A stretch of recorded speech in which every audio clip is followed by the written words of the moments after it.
Seja bem-vinda, seja bem-vindo. Você acompanha a partir de agora mais uma edição do Opinião Litoral, um programa tradicional e ao mesmo tempo inovador. E no programa de hoje nós vamos falar bastante sobre música, cultura e também como em relação a negócios que geram atividade cultural. E nós estamos recebendo no nosso estúdio aqui a Fabiana Lianca. Ela é cantora e empreendedora cultural. Fabiana, obrigado por aceitar o nosso convite. Seja bem-vindo aqui ao Opinião Litoral. Muito obrigada por me receber aqui. E também completa a nossa bancada aqui o livreiro e também o empreendedor cultural, José Luiz Tarran, da Livraria Realejo. Zé, bem-vindo, seja participar aqui do nosso programa. Obrigado pelo convite e vai ser divertido. Vamos lá. Vamos lá. A Fabiana Lian, ela é cantora, empreendedora musical, ela já participou da produção artística de vários shows internacionais, entre eles David Bowie, Madonna, Iron Maiden, Amy Winehouse, Metallica e Elton John. E ela está aqui em Santos hoje, participa do lançamento do livro Enquanto Você Toca. É uma compilação, uma coletânea de colaboração, também participa da obra Juliana Negri de Mello e outros autores, que fala bastante sobre o entretenimento, o show business. Fabiana, eu queria que você falasse para a gente aqui do que se trata exatamente a obra. Esse livro, ele surge a partir do nosso material didático. Eu dirijo uma escola de show business, é a primeira da América Latina, um Stage Lab, que agora mudou de nome, chama um Stage Exp. E a gente construiu um material didático a partir de nenhuma bibliografia, porque quase não existe nesse mercado, mas a gente construiu ao longo desses 11 anos um material didático muito consistente. E resolvi, na verdade foi a ideia de um dos palestrantes da escola, que está no livro inclusive, um dia ele falou: nossa, você tem um material didático bom, por que é que você não faz um livro e convida pessoas para comentar? Entrei num edital PROAC, passamos em 4º lugar, e eu acabei fazendo essa obra. Não foram 15 autores, como eu aprovei no projeto, foram 30, porque eu saí convidando e estava até comentando aqui no bastidor. Escrever um livro é uma coisa muito viva, você vai recebendo textos e aí vê que eles cabem num outro lugar, ou que falta assunto, ou que tal pessoa é relevante. Então, foi um processo muito vivo de fazer. E é um tratado sobre o show business do mundo. Eu tenho autores muito importantes. Ninguém era escritor, muito poucos deles já escreviam, mas ele também dá conta da humanização desse personagem que faz o show acontecer, que não é só o artista, por isso que o livro chama Enquanto Você Toca. O que a gente sofreu na pandemia, a quantidade de profissionais que a gente perdeu no mercado para a própria doença, ou até porque as pessoas entenderam que elas eram completamente desassistidas. Eu acho que eu tinha como obrigação, até como uma pessoa que tem alguma influência na indústria, de dar voz a esse personagem. E foi bem bom ouvir e ler esses relatos dos personagens aqui que eu escolhi. O público, quando ele acompanha um show, ele aproveita, ele aprecia, mas muitas vezes não tem ideia das dificuldades, dos desafios, antes e até durante a apresentação, né? Eu queria que você falasse para a gente quais são as principais dificuldades que o profissional ele enfrenta nesse segmento. Antes, durante e depois, né? Porque depois tem a desmontagem. Numa produção como o Coldplay, por exemplo, você tem 120 pessoas trabalhando só com a banda. Fora todo mundo que está aqui recebendo aquilo e as pessoas que estão vendendo coisas, abrindo as portas, etc. Os problemas são diversos, tem problemas em cada etapa. Acho que primeiro começa pela contratação, as contas precisam fechar, então você tem toda uma negociação que vai desde equipamento até a logística. Depois, na pré-produção, tem várias negociações que você vai precisar fazer no meio do caminho. E durante o show, a sua maior responsabilidade é entregar um show incrível e, falando principalmente em show de estádio, você tem uma responsabilidade gigantesca sobre milhares de vidas ali que estão assistindo e tendo o melhor dia da sua vida e que em alguns casos é o pior, como a gente viu algumas tragédias que aconteceram aí. Ô Zé Luiz, além de ser um produto cultural, uma apresentação ou mesmo um evento de bate-papo, um seminário, como os que você realiza no Festival Tarrafa Literária, eles também são um empreendimento econômico que gera renda, gera emprego, gera tributos, ou seja, ele ativa uma cadeia econômica importante, né? Queria que você falasse um pouquinho sobre isso, a importância da cultura como um instrumento, uma mola propulsora do desenvolvimento econômico. Eu enxergo tudo isso que você apontou.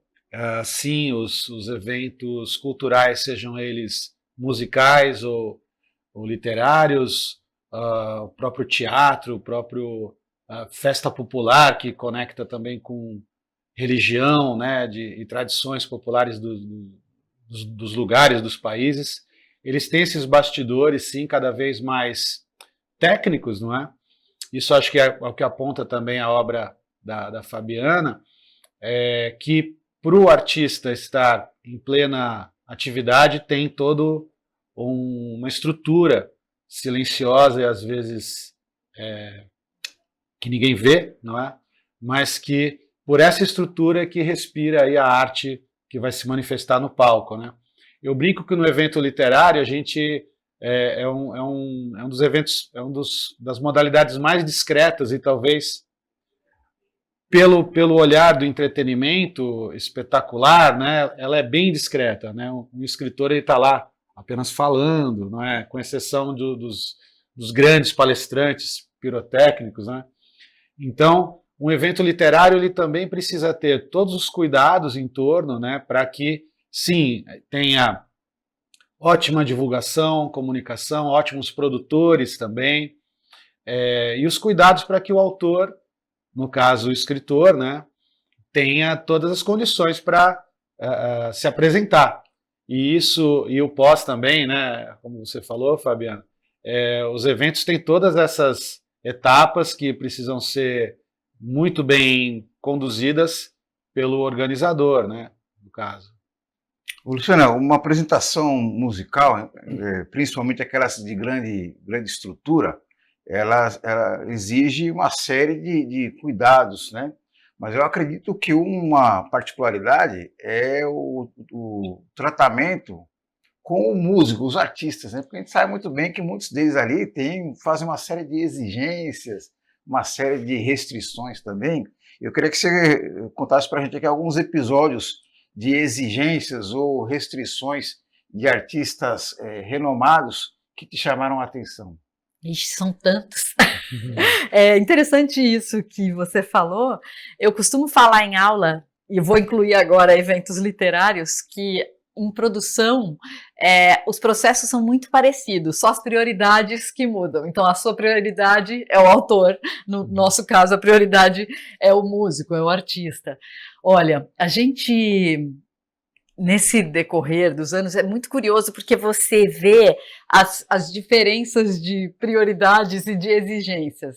Então, por exemplo, um artista teen, como Justin Bieber, Jonas Brothers, Demi Lovato, que começaram todos adolescentes ali, tem sempre exigências bem juvenis mesmo. Então tem doces, tem brinquedo, videogame, artistas mais pop normalmente têm uma preocupação gigantesca com a imagem, com a segurança.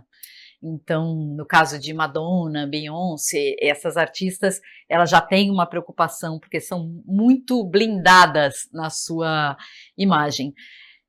E sim, às vezes a gente tem coisas do tipo não conversar com o artista se ele não dirigir a palavra a você. Eu acho que é uma coisa ruim. Se fosse um motorista.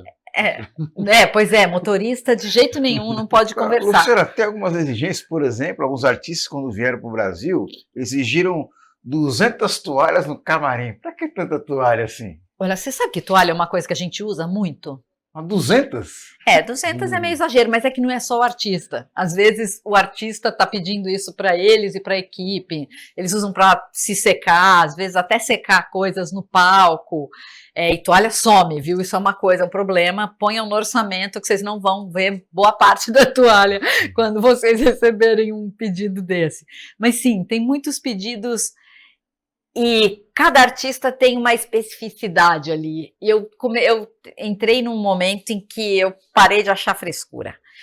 Porque tá na estrada demanda muito. Tanto que a gente vê que poucos artistas hoje se drogam e caem muito na balada, porque tem que estar saudáveis. É um dia show, depois um voo, aí tá de jet lag, não sabe nem direito que cidade tá e tal. Mas uma das exigências mais comuns está na comida. Às vezes, isso dá uma frustração. Às vezes a produção prepara, chama um chefe super bacana para fazer uma comida super especial, brasileira, mas leve ao mesmo tempo tal. E aí eles trazem o chefe de cozinha dele para fazer aquele hambúrguer sem gosto, todo engordurado. Você passa até na porta do catering deles, está aquele cheiro ruim. Mas é que é a maneira deles se sentirem em casa e não correr riscos também. Certo. Ô Zé, na tarrafa literária, os autores, eles não têm esse tipo de particularidade, vamos dizer assim. Não, é bem mais tranquilo, assim, apesar de a gente também ter autores que têm suas manias, né? Nem digo manias, mas suas características. Por exemplo, a gente tem a logística para trazer os autores, né, ou do aeroporto, ou das suas casas e tal, quando moram em São Paulo, e alguns deles querem, na verdade, alguns deles pedem até companhia no carro porque eles ficam ansiosos ou inseguros. Além de não guiar, eles querem ter alguém lá presente que não seja o motorista para estar com eles, né? A gente tem que realmente começar a perder padrões, né? E ficar atento à nossa estrela, no caso, os nossos escritores, né? Então, tem suas manias, alguns são extremamente tímidos também, porque também se instalou tudo virou showbiz, né? Hoje, como diria o Guy Debord, lá, o sociólogo francês, sociedade do espetáculo. E o refúgio dos tímidos era a literatura, né? Ser escritor.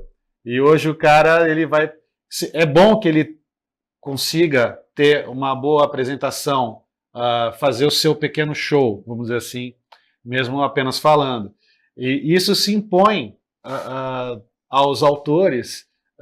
Poucos hoje são Dalton Trevisan ou Rubem Fonseca ou Hilda Hilst, que eram avessos às plateias e mesmo assim super lidos, né? Hoje os autores acabaram por assumir também, além de escrever muito bem, além de se expressar pelo texto, se expressar pela fala. Nossa, eu não tinha pensado nisso, é verdade. Os Acho que eu vou trabalhar com você lá. Vamos embora. Os autores perderam a prerrogativa mesmo de serem tímidos e antissociais. Estão admitindo essa posição de celebridade. Apesar de eu achar que é duríssimo, que você tem que, inclusive, respeitar essa peculiaridade do temperamento do autor e não passar com um trator em cima dele e falar, agora planta bananeira. Eu acho que a gente tem que tomar cuidado com cada característica. Mas sabe que tem músicos que também são muito tímidos. A Björk, por exemplo, é super tímida. Super tímida. Ela é da Finlândia? É da Islândia. Ela é muito tímida e faz aquele som maluco. Aliás, eu estava junto quando ela conheceu um outro tímido que a gente adora, que é o Milton Nascimento. Eles tiveram um encontro, ela era muito fã dele, e ele dela, e ela queria cantar Travessia e tal, e foi um encontro muito lindo, assim, porque os dois eram tímidos. Um show de timidez. Nós vamos fazer um pequeno intervalo agora. Daqui a pouco nós voltamos com Opinião Litoral.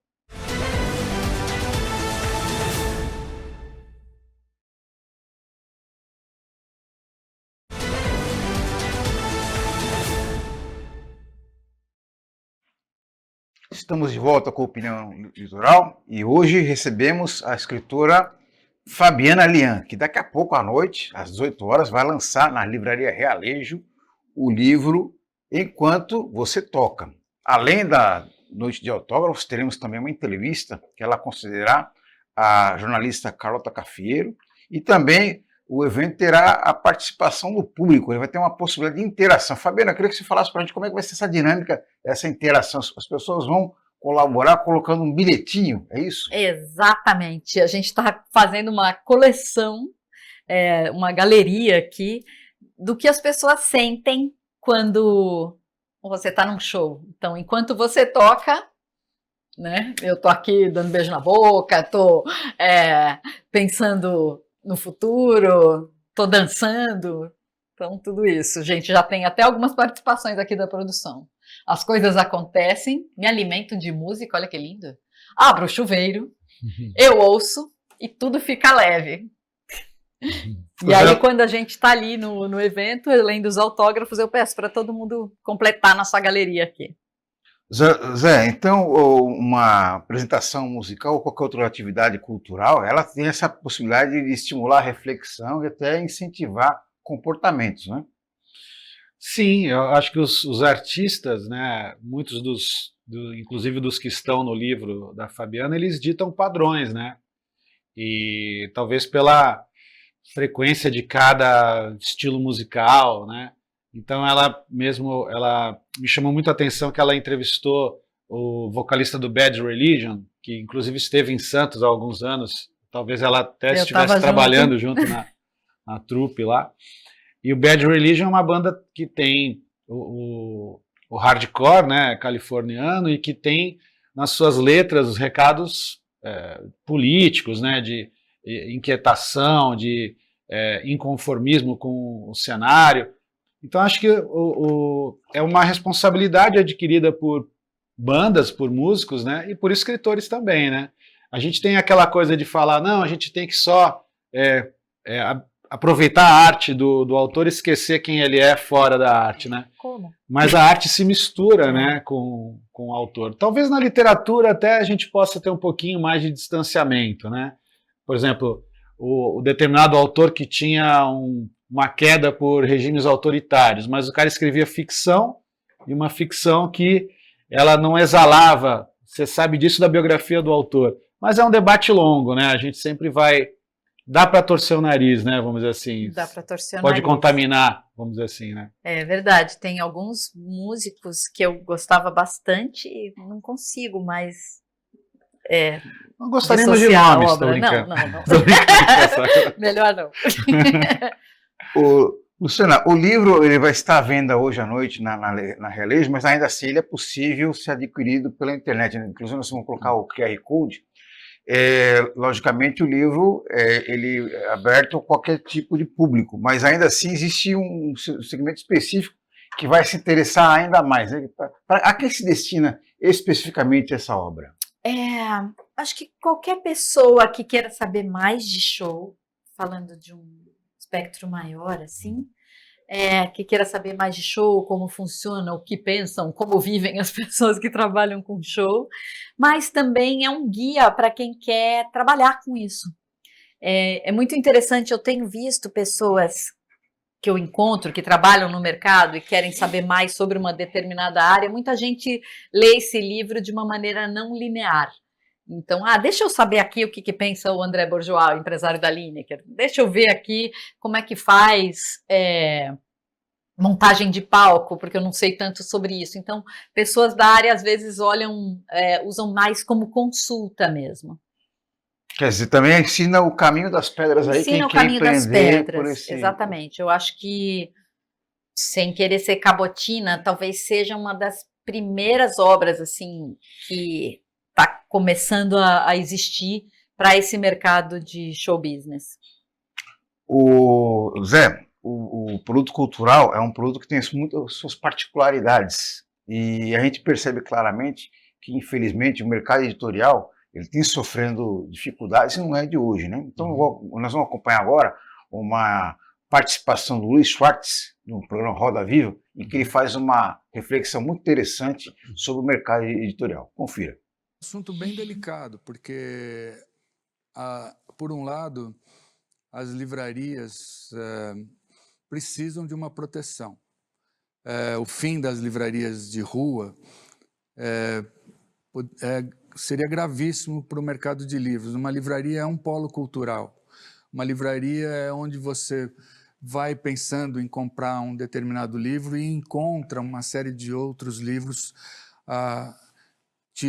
tentando te seduzir, de certa maneira.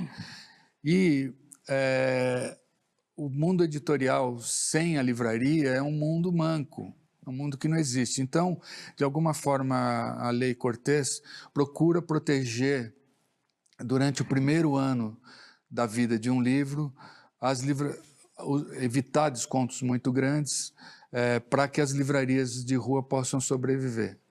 Agora, não é um assunto simples, porque esses livros, de alguma forma, no primeiro ano, poderão ter só um desconto de 10%.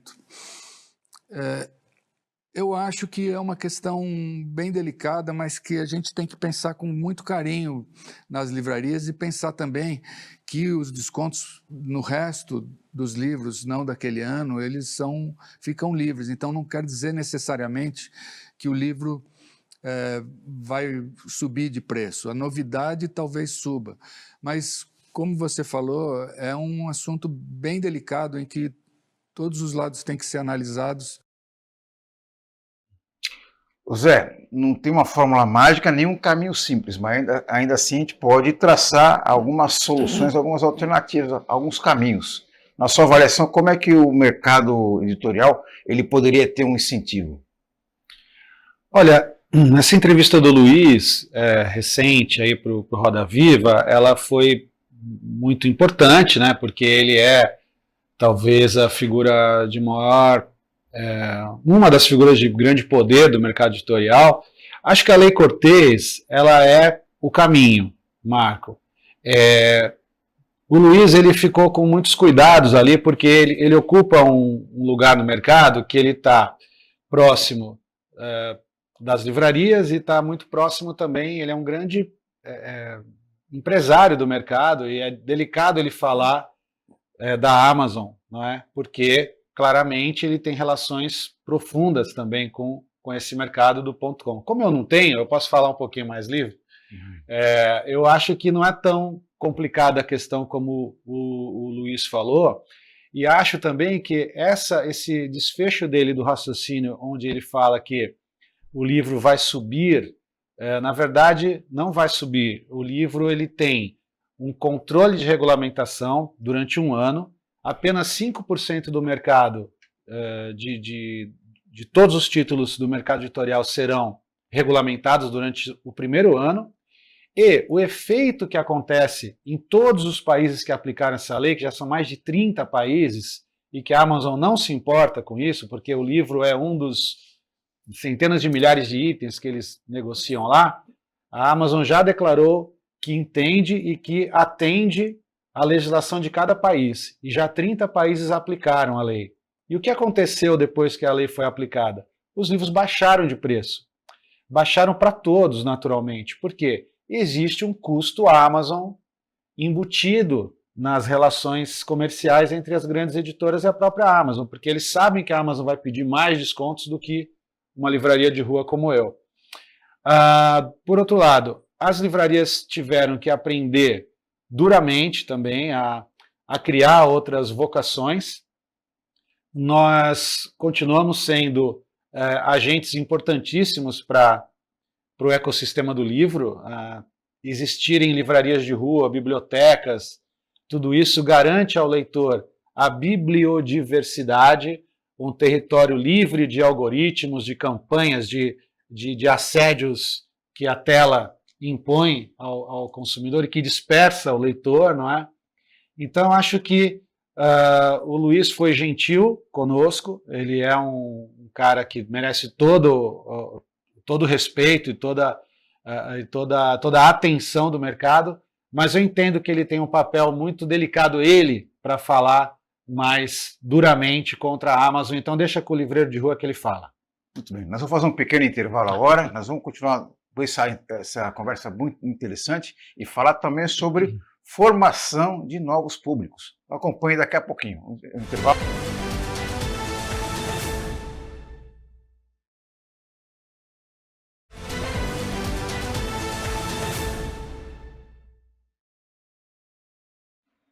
Estamos de volta com a Opinião Litoral, falando sobre cultura, sobre entretenimento e também sobre a formação de novos públicos, que acho que é um grande desafio. Porque uma coisa, por exemplo, Fabiana, é a pessoa gostar de assistir, de ouvir as suas músicas no Spotify ou outra plataforma. E outra coisa é a experiência da apresentação ao vivo. Então, acho que o grande desafio é estimular que as pessoas cada vez mais tenham essa experiência. Na sua avaliação, como fazer com que o público ele vá mais a espetáculos presenciais? O apelo de um espetáculo presencial, principalmente de grande porte, é muito grande. Acho que as pessoas vão querer cada vez mais e ver shows dos artistas que eles gostam. A nossa grande questão, acho que assim como as livrarias sofrem, a gente sofre, na verdade, com a ausência de livrarias de rua, a gente sofre bastante também com a falta de casas que revelem artistas e que as pessoas vão lá para descobrir novos artistas, até porque uma vez que esses artistas comecem a construir seu público ali, eles são candidatos aí a grandes festivais.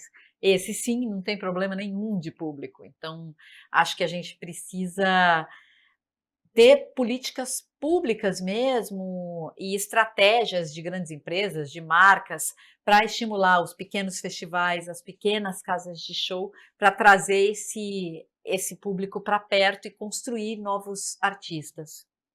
Zé, no mercado editorial também o desafio parece ser o mesmo, né? Tanto de autores, editoras, livrarias. Na sua avaliação, quais as principais estratégias que devem ser traçadas para a criação de novos leitores? Olha, eu acho que sim, as festas, os festivais, tanto os musicais como os literários, eles são um momento, um evento traz a faísca da emoção, né? O encontro do fã, seja ele um leitor, seja ele um ouvinte da banda, do artista, estar no mesmo espaço físico que esse artista, que esse escritor. Acho que os festivais são um ótimo caminho, tendo o curador do festival como uma figura importante também, no caso o curador, o que define o line-up de um grande festival, ou de um festival mais alternativo, não é? Que eduque essa plateia, né? E de que forma? Eu acho que aí o caso da literatura é até um pouquinho mais fácil, porque a literatura é um improviso que acontece ali na frente, né? As bandas, elas já têm o seu set list e tal, então o fã já sabe um pouquinho do que vai encontrar e até estranha as músicas inéditas, né? Mas que também é uma coragem do artista em colocar. Sim. No caso do Festival Tarrafa Literária, que vai para a 17ª edição, é uma sugestão, uma condução que a gente faz para os mediadores, que são os entrevistadores dos autores no palco, lembrar que existem 2 leitores modelos na plateia, o iniciante e o iniciado. E a gente, de alguma forma, contemplar os 2, para que a gente fomente, dê vontade, seduza, para que as pessoas descubram a literatura, a leitura como um entretenimento, como algo que também vai emocionar o leitor, e vai, né? A questão nossa dos tempos atuais é o desafio da dispersão, né? A gente está muito demandado por telas, não é? Então existem muitas campanhas pelo mundo já, também olhando mais para isso. Tem um livro que até o autor está no Brasil, o Jonathan Haidt, chama Geração Ansiosa, pela Companhia das Letras, editora do Luiz Schwartz, inclusive. E ele é um cara que alerta muito para a parte educacional da molecadinha, exatamente sobre esse abuso das telas, ou o pai abandonar o filho à sorte do uso demasiado de celular, né? Porque o filho tranquilizou, ele está tranquilo porque o filho está entretido. Tem que tomar cuidado. Eu acho que o mundo de hoje é um mundo cheio de armadilhas muito próximas aí, e que a gente precisa decifrar. Não se afastar, mas decifrar, utilizar melhor. Fabiana, nesse contexto aí, é muito importante o exemplo. né? Se existe um pai leitor ou um pai que frequenta espetáculos, ele vai acabar passando essa cultura para os seus filhos, até mesmo os seus familiares, né? E também outro aspecto importante é o papel, a participação da escola como instituição, né? Como é que Sim. você avalia essa questão? Olha, eu tenho maior orgulho. Eu morava em São Paulo e aí resolvi mudar para Grande Viana. E aí era um pouco difícil naquela época, 20 anos atrás, ter TV a cabo. Não era impossível, mas era meio chato. Ia ter que instalar uma antena. Eu falei, vamos não ter, propus para o meu marido. E aí meus filhos são super leitores. A gente também é muito leitor. Meu pai era muito leitor, assim, ele aprendeu língua só lendo. Então eu acabei fazendo disso uma cultura familiar. E os resultados eu estou vendo aqui. Acho que a grande vitória nossa agora foi essa proibição de celular nas escolas. Espero que a gente veja uma geração lendo mais, acho que isso é fundamental, porque tem um efeito nesse negócio de muito celular, que a informação é muito rápida.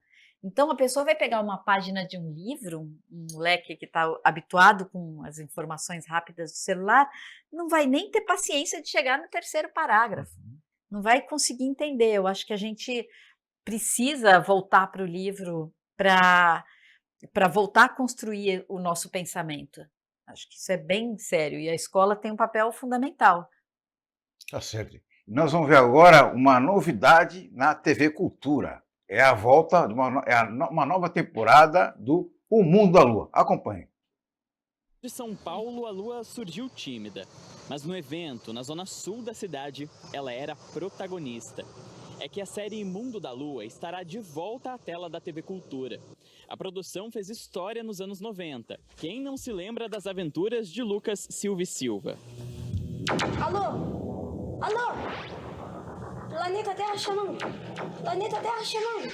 Alô, alô? A nova temporada, uma parceria da TV Cultura com o SESI, volta à casa do personagem, agora interpretado por Marcelo Serrado. O menino sonhador virou piloto de avião e pai da Emília Lopes Silva e Silva, interpretada por Sabrina Souza, que protagoniza as novas aventuras.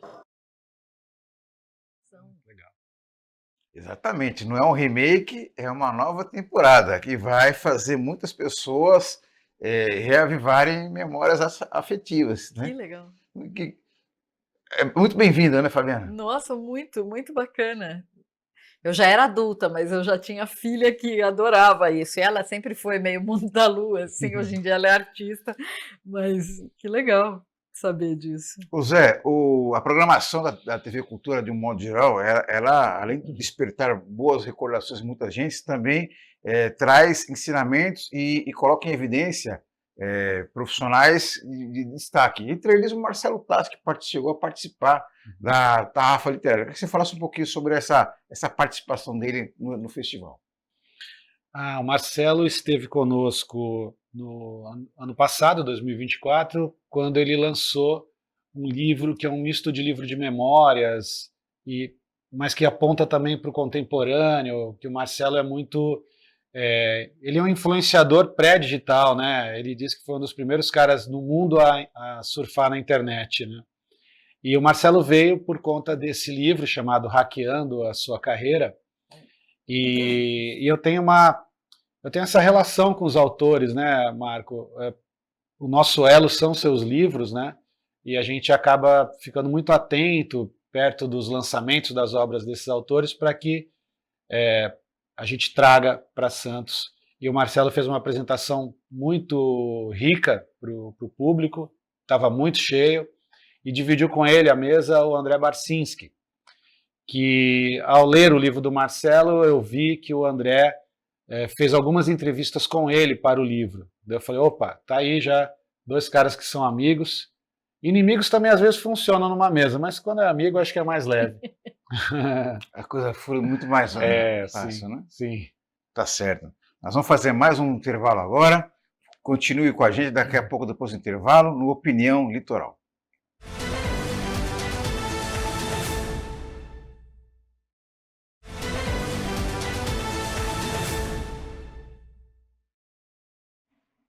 Estamos de volta com a Opinião Litoral, recebendo aqui nos nossos estúdios a cantora Fabiana Lian e também o livreiro José Luiz Tarran. E nós vamos ver uma matéria agora que uma pesquisa acaba demonstrando, provando que a gente tinha uma percepção. A música faz muito bem para melhorar o humor dos bebês.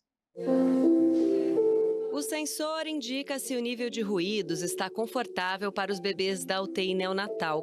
Um som bem-vindo e que virou tratamento há cerca de 3 meses é a música.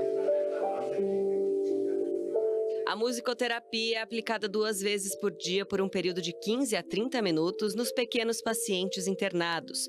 E o efeito das canções selecionadas nas ondas cerebrais é monitorado. Então, com a musicoterapia, você diminui o estresse, melhora toda a hemodinâmica, a pressão arterial, saturação de oxigênio e, do outro lado, você estimula o neurodesenvolvimento da criança. Com isso diariamente, principalmente no prematuro, é feito milhões de novas sinapses no crescimento cerebral dessa criança. Os bons resultados colhidos em poucos meses aqui na UTI neonatal da Santa Casa de São Paulo são um exemplo dos benefícios que a música traz desde os primeiros dias de vida. Um estudo internacional mostrou que esse contato muda para melhor o comportamento e os sinais vitais do bebê. O trabalho analisou cerca de 100 bebês com tempo médio de vida de 3 meses e indicou que os que ouvem música ou os pais cantando ficam mais felizes, têm maior facilidade para interagir com os adultos, apresentam melhores níveis de saturação de oxigênio e sono mais tranquilo. Fabiana, a música faz bem para os bebês, mas também para os adultos. Aliás, para pessoas de todas as idades, não é isso? Todas as idades. Isso me lembrou um estudo que eu soube, tem um documentário que chama Alive Inside, Vivo por Dentro, que ele era uma visita, as pessoas visitavam idosos com problemas de demência, Alzheimer e tal, e colocavam músicas que eles ouviam na juventude, aí a melhora era muito sensível, alguns começavam a cantar, lembravam de letras inteiras, uma ex-bailarina começa a dançar, é muito lindo. Música faz isso, né? E para bebê é fundamental, porque você está fundando ali a base cultural daquela pessoa. É sensacional. Lindo esse negócio. Zé, e a música também faz parte da vida da Livraria Realejo, que além de vender livros, ela promove ali saraus e apresentações musicais, um happy hour muito interessante. E a Realejo está completando agora 24 anos de vida, de resistência, com muita bravura, né? Eu queria que você falasse um pouquinho sobre a dinâmica de ter uma livraria de rua e também de não apenas vender livros, mas também fazer essa interação cultural que na prática virou um grande ponto de encontro de amigos ali no Gonzaga. Sim, são 24 anos de história da Realejo, sendo que desses 24, 20 anos, por 20 anos a gente mantém semanalmente uma apresentação musical de choro, instrumental, e pontualmente a gente também traz pop, rock, blues. Já tivemos Jorge Maltner na nossa calçada com Nelson Jacobina, Gilberto Mendes muitas vezes, até os roqueiros das Velhas Virgens, os amigos da gente. E nesse evento que a gente fez recentemente, trouxemos também, além do choro, o Murilo Lima, que é um querido amigo santista também, que foi vocalista do Capital Inicial por 5 anos, né? E então a gente tem esse encontro da música e da literatura, e a música sendo um ingrediente social mesmo, né? De convite, de convívio, e a literatura dentro da livraria cooperando com tudo isso, né? Então acho que os espaços físicos são ricos e são lugares de encontro e de sedução, conquista de novos leitores. Marco.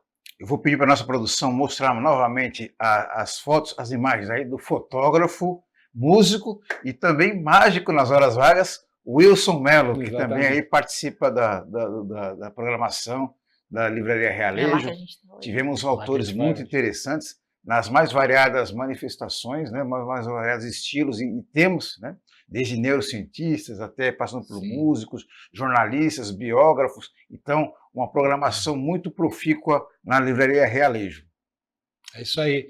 E a gente mistura tudo isso, sempre protegendo e fortalecendo uma livraria de rua. Eu acho que esse é o nosso grande projeto. Fazemos tudo por ela. É isso aí. A música também tem um fator muito importante, essa interação com a literatura, né, Fabiana? A gente percebe muitas obras que se dedicam a falar sobre a biografia de artistas ou sobre episódios marcantes no mundo da música, né? Queria que você falasse um pouquinho sobre essa interação da literatura com a música também. Acho que uma não vive sem a outra, né? Até no meu trabalho de música como cantora, eu trabalho com um autor, que é o Vladimir Safatli, a gente põe muita coisa ali. Mas acho que tem uma sedução nessas biografias. Eu acabei de ler, eu não tinha lido ainda, a biografia da Rita Lee. Chorei feito uma desgraçada, até porque a Rita Lee foi minha vizinha quando eu era bebê. Eu morava na Vila Mariana, na mesma rua que ela brincava comigo, segundo minha mãe, eu não lembro, infelizmente. Mas acho que a gente está sempre querendo entender de onde partiu aquela ideia do cara fazer aquela música. Então, quando você lê sobre um músico ali, você acaba entendendo qual era o embrião daquela ideia dele. Então, é muito sedutor. E a gente precisa também começar a tentar muito, e isso tem editoras muito boas também que cuidam disso, que cuidam de songbooks, né? Tem muitas obras aí que a gente precisa escrever e ter partitura, e muitas têm também a história, contam esse embrião da ideia, tudo isso, que eu acho que é muito valioso para a nossa cultura, para a manutenção da nossa memória e cultura. Ô Zé, realmente, os artistas de um modo geral, mas os músicos de um modo muito particular, são personagens sedutores, quer dizer, uma verdadeira matéria-prima para uma boa obra literária. Queria que você destacasse aí algumas biografias, algumas figuras que te marcaram bastante, que acabaram tendo a vida transformada em obra literária. Putz, eu adoro. Bom, biografia virou um dos segmentos mais lidos do Brasil, da história do mercado editorial brasileiro, muito por obra do Rui Castro, né, e do Lira Neto, né, a própria Regina Zappa, a gente vai lembrar.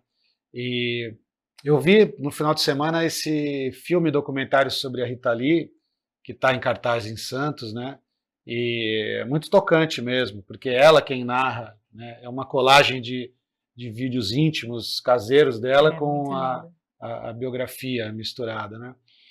E esse segmento das biografias ele é fortíssimo, e quando o personagem biografado se soma ao biógrafo de rigor, né, e de um texto que flua bem, aí se torna best-seller, né? Tá aí a biografia, talvez a biografia que tenha iniciado toda essa era dos sucessos das biografias tenha sido A Estrela Solitária, biografia do Garrincha, né? Mané Garrincha, escrita pelo Rui Castro, onde o Rui atentou para o fato ele queria um personagem que tenha perdido a guerra para o álcool, porque o Rui lutou muito contra o álcool, e luta, a pessoa não para de lutar contra, né? Ele tinha uma questão grave dele com o alcoolismo, e ele estava saindo dessa situação limite. E aí ele falou, não, vou achar um personagem que tenha perdido essa guerra, que sirva até como um antídoto para ele, para o Rui Castro, né? E ele escreveu A Vida do Garrincha, e foi talvez o primeiro grande sucesso aí do setor. Tá vendo? Não sabia desse bastidor. E depois ele escreveu a Carmen Miranda, que é uma aula de negócios da música. Eu uso muito esse livro, inclusive, nas minhas aulas, porque a indústria da música ficou exatamente do mesmo jeito até o ano 2000 e depois que mudou. E a Carmen Miranda também tem uma história, não de álcool, mas também de remédio, né? Ela tinha o remédio que ligava e que desligava, e ela foi perdendo a batalha também para isso. A gente está caminhando para o final do programa, mas eu não posso deixar de falar sobre o Festival Tarrafa Literária, que a 17ª edição acontece agora em outubro. Zé, o que você pode adiantar para a gente que o público vai esperar nessa edição da Tarrafa Literária? Eu estou exatamente na fase de de construção da programação, né? Os convites estão na rua, teremos autores estrangeiros como tradição do festival, estamos estudando muito as atrações, já posso revelar quem será a homenageada esse ano, que a gente sempre busca uma homenageada ou homenageado que tenha deixado marcas em Santos, né? Ou tenha vivido em Santos, ou tenha nascido em Santos. É interessante a gente ter iluminar um nome, né? E eu já posso dizer aqui em primeira mão, acho que a gente vai homenagear a Giselda Laporta Nicoleles, uma das maiores autoras de livros infantis, que está hoje com 86, 87 anos, vivendo em Santos. Uma curiosidade, ela é mãe do cientista do Miguel Nicoleles. E daí você entende por que ele escreve com tanto cuidado tão bem. Tinha em casa uma mãe, tem em casa uma mãe escritora que já vendeu mais de 5 milhões de livros infantis. Que beleza. Muito legal. Mais uma edição imperdível da Tarrafa Literária. Bom, estamos chegando ao final de mais uma Opinião Litoral. Quero agradecer muito a participação do Zé Luiz Tarran e também da Fabiana Lian e reforçar o convite aqui, lançamento e noite de autógrafos do livro Enquanto Você Toca, na Livraria Realejo, que fica ali no Gonzaga. Fabiana, obrigado pela sua participação e até uma próxima oportunidade e parabéns pelo trabalho. Zé Luiz, obrigado pela participação e até uma próxima oportunidade. Valeu, obrigado, Marco. Até breve. Um agradecimento especial a você que acompanhou a gente aqui no Opinião Litoral. Convido você a acompanhar a produção do conteúdo do Opinião Cultural nas nossas redes sociais, no YouTube, no Instagram. E convido você também a acompanhar a nossa edição de amanhã. Obrigado a todos e até uma próxima.